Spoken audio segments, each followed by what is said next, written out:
C'est un capodastre. Et c'est quoi un capodastre? Bah, c'est un bidule bizarre, brillant.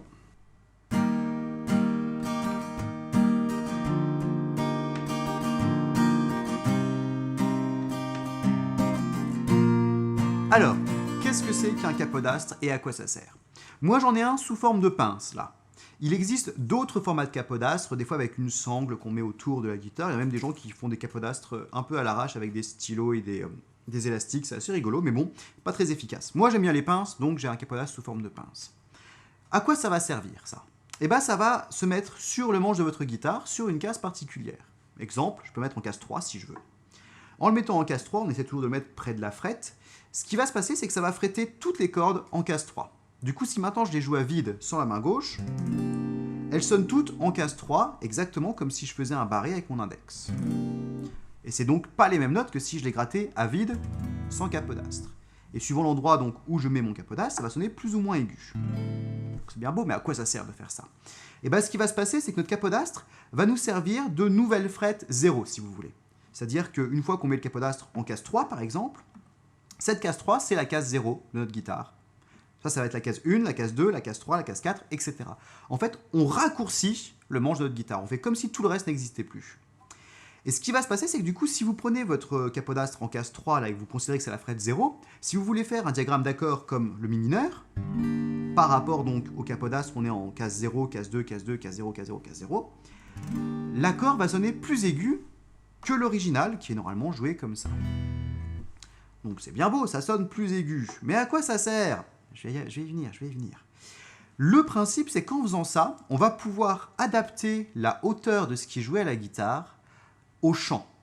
C'est-à-dire que si vous êtes chanteur, bah des fois vous aurez une voix plutôt grave ou une voix plutôt aiguë, et certaines grilles d'accords que vous allez jouer sonneront trop graves ou trop aiguës pour votre voix.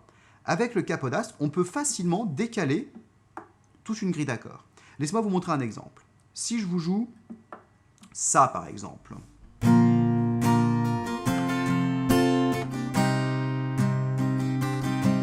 Ça, c'est la grille d'accords de Knocking on Heaven's Door. Si on demandait à un chanteur de chanter par-dessus, il pourrait, en supposant qu'il ait la voix à la bonne hauteur. L'original n'est pas joué avec un capot en case 3. L'original est joué à vide. Et on reconnaît que c'est la même chose. C'est plus grave. Et l'autre était plus aigu. Mais on reconnaît quand même les accords. Et un chanteur, il va pouvoir chanter sur les deux de la même façon, juste plus grave ou plus aigu. Donc ça, c'est ce qu'on appelle vraiment la transposition. Quand on prend une grille d'accords ou une mélodie ou n'importe quoi et qu'on décale tout sur le manche d'un certain nombre de cases, le capodastre nous permet de faire ça. Bon, donc ça, c'est l'explication théorique. La question maintenant, c'est qu'est-ce qu'il faut retenir de tout ça et comment et quand s'en servir? Là, il y a quelques règles toutes simples à respecter. Si vous chantez pendant que vous vous accompagnez à la guitare, il ne faut pas respecter le capodastre tel qu'il est indiqué sur la tablature originale. Tout le but, c'est d'adapter la hauteur de la guitare à votre chant. Donc si vous avez une voix plutôt aiguë, vous allez mettre le capodastre dans les cases plutôt aiguës. Si vous avez une voix plutôt grave, vous allez le baisser dans les cases plutôt graves ou l'enlever complètement. Rien ne vous oblige à respecter le capodastre tel qu'il est indiqué sur une tablature. Tout ce qui compte, c'est de s'adapter à la hauteur de votre voix. Si vous ne chantez pas, est-ce que vous avez besoin d'un capodastre? La réponse est pas vraiment. Si vous jouez un morceau qui est normalement joué avec un capodastre en case 3, par exemple, et que vous jouez tout seul le morceau sans chanter, libre à vous de virer complètement le capodastre et de tout jouer à vide. Ou de mettre sur d'autres cases, en 2, 5, 8, tout ce que vous voulez, on s'en fout. Tout ce que ça va changer, ça va être la hauteur. Donc si vous jouez tout seul, vous n'avez pas de problème de chanteur à accompagner, vous êtes tranquille.